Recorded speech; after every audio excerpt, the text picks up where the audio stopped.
Kejaksaan Agung Kejagung akan menghadirkan artis Sandra Dewi dalam sidang kasus dugaan korupsi pengelolaan timah. Sandra akan bersaksi untuk suaminya, Harvey Moeis, yang menjadi terdakwa dalam kasus ini. Jadwal pemanggilan dan pemeriksaan Sandra Dewi sebagai saksi di sidang Harvey disampaikan Kepala Pusat Penerangan Hukum Kapus Penkum Kejagung, Harley Siregar. Sandra akan bersaksi untuk Harvey hari ini. Kamis tanggal 10 Oktober tahun 2024 Sandra Dewi akan jadi saksi pada sidang Harvey Moeis suaminya di Pengadilan Tipikor Jakarta Pusat, kata Harley Siregar dalam keterangannya, Kamis tanggal 10 Oktober tahun 2024. Kuasa hukum keluarga Harvey, Haris Arthur, mengatakan surat panggilan pemeriksaan sebagai saksi itu juga sudah diterima Sandra.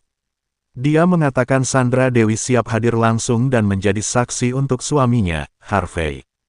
Besok hari ini, Bu Sandra hadir. Surat panggilan baru kami terima, ujar Haris Arthur. Seperti diketahui, pengusaha Harvey Moeis didakwa melakukan korupsi pengelolaan timah yang merugikan negara 300 triliun rupiah dan tindak pidana pencucian uang TPPU. Jaksa menyebutkan sebagian duit korupsi Harvey Moeis mengalir kepada istrinya, Sandra Dewi. Harvey menjalani sidang dakwaan di Pengadilan Tipikor Jakarta, Rabu tanggal 14 Agustus tahun 2024. Dalam dakwaannya, jaksa mengatakan Harvey Moeis mendapatkan 420 miliar rupiah dari hasil korupsi kasus tambang tersebut. Jaksa mengungkap Harvey menerima uang terkait kegiatan kerjasama antara smelter swasta dan PT Timah Terbuka itu. Duit itu diterima Harvey lewat PT Quantum Skyline Exchange milik Helena yang didakwa dalam berkas terpisah. Total duit yang diterima Harvey lewat perusahaan Helena itu, menurut jaksa, berjumlah 30 juta dolar Amerika Serikat atau sekitar 420 miliar rupiah. Menguntungkan Harvey Moeis dan Helena Lim setidak-tidaknya 420 miliar rupiah, ujar jaksa.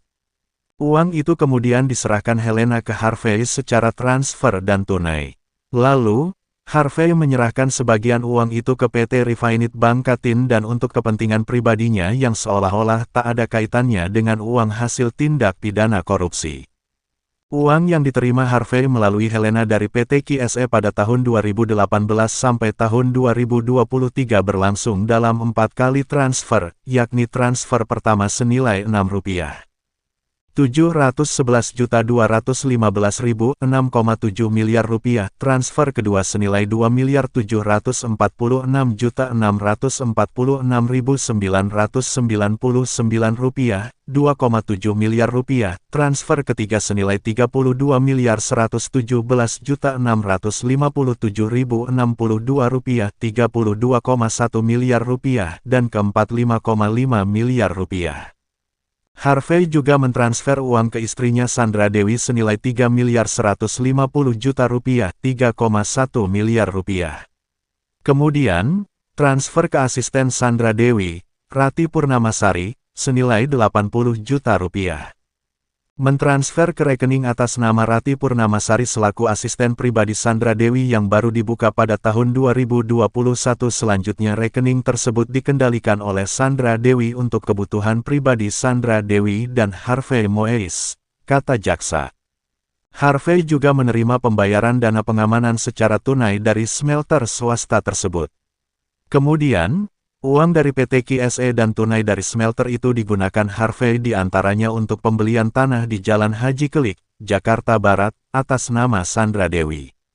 Lalu, pembelian satu bidang tanah di Senayan Residence dengan pemegang hak atas nama Harvey Moeis yang kemudian dilakukan pembangunan dengan menggunakan rekening khusus yang dibuka Harvey Moeis, yang sumber dananya sebagian besar berasal dari PT Quantum Skyline Exchange dan PT Refinit Bangkatin. Pembelian satu bidang tanah di Kebon Jeruk, Jakarta Barat, atas nama Harvey Moeis dan pembayaran sewa rumah mewah di Melbourne, Australia, senilai Rp5.765.130.530. Harvey juga mentransfer ke rekening pemilik online shop Snow Celine Luxury untuk pembelian tas-tas branded untuk Sandra Dewi. Ada 88 tas branded Sandra yang menjadi barang bukti dalam kasus TPPU tersebut.